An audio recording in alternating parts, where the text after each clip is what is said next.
ہمارے ہاں عموماً گھر میں چند بچے ہوتے ہیں. ایک بچہ بڑا ڈسپلن والا ہوتا ہے، آپ کہیں لے جاؤ تو بیٹھ جاتا ہے، آپ کے ساتھ ہی چپکا رہتا ہے. آپ میں سے جو اپنے بچوں کو لے کر جاتے ہیں ان کو تجربہ ہوگا. اور ایک بچہ ہوتا ہے جو بیٹھتا ہی نہیں ہے، نہ گھر میں بیٹھتا ہے نہ کہیں اور بیٹھتا ہے. ادھر سے ہماری جمپ ادھر گیا، ادھر سے ہماری جمپ ادھر گیا. یعنی ایک ایکٹیو ہوتے ہیں اور ایک بچے اوور ایکٹیو ہوتے ہیں. تو وہ بہت زیادہ جو بیٹھتا نہیں ہے نا، غصے سے پکڑ کے اس کا ہاتھ پکڑ کے بیٹھانا، وہ پھر تھوڑی دیر بیٹھ جاتا ہے پھر بھاگتا ہے، پھر ادھر نکل، پھر کدھر چلا گیا. ہوتا یہ ہے کہ پھر ایسے بچے کو والد اپنے ساتھ گھماتا ہی نہیں ہے. اس کو رکھو اپنے پاس، تو آ جا تو مت بیٹھا ہے، آپ آ جاؤ.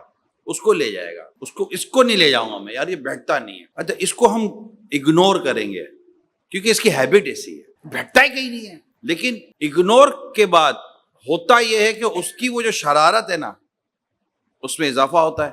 وہ ڈسپلن والا نہیں بنتا، وہ مزید بگڑتا ہے. کیونکہ اب اس کے اوپر وہ جو اس طرح کی جو شفقت پدری تھی وہ بھی جاتی رہی، اور اس کو چھوڑ دیا جاتا، اس کو نیچے بھیج دیا جاتا ہے، اس کو گھر سے باہر نکال دیا جاتا ہے کیونکہ وہ ماں کو بھی تنگ کر رہا ہوتا ہے، بیٹھتا ہی نہیں ہے. تو اس کی ان حرکتوں اور عادتوں میں اضافہ ہو رہا ہوتا ہے اس کو اگنور کرنے کی وجہ سے. جبکہ حقیقت یہ ہے کہ یہ زیادہ، کیونکہ وہ تو ویسے ہی ماشاءاللہ اس کو ڈسپلن ملا ہوا ہے، نظم و نسق ملا ہوا ہے، ٹھنڈا ہے، مزاج صحیح ہے.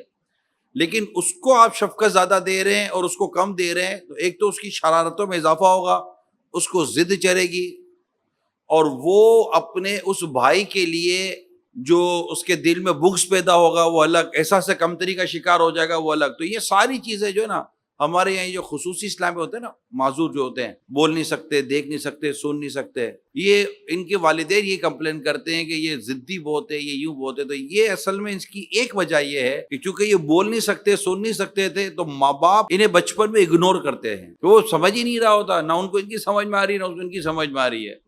اور وہ اپنی آنکھوں کے سامنے دیکھ رہا ہے کہ دوسروں کے ساتھ بات چیت ہو رہی ہے، ہنسی مذاق ہو رہی ہے، میں بیٹھا ہوا ہوں ویسے ہی. تو یہ جو ہے نا، یہ اس کے اندر فیلنگز پیدا کر رہی ہوتی ہے جو آگے جا کر بڑی نقصان دہ ثابت ہوتی ہے. تو اب شفقت دینی ہے، آپ نے شفقت دینی ہے، اور اس کو یوں سمجھا جیسے وہ بیٹا. اس لیے میں نے بیٹے کی مثال دی کہ بیٹے کے ساتھ بھی ہم وہ کرتے ہیں جو نہیں کرنا چاہیے. تو یہ تربیت کا بہت بڑا فقدان ہے. اگر آپ تربیت کرنا چاہتے ہو تو بول کر خالی نہیں ہوگی، آپ کے عمل سے تربیت ہوگی. اللہ تعالی ہمیں سمجھنے کی توفیق عطا فرمائے.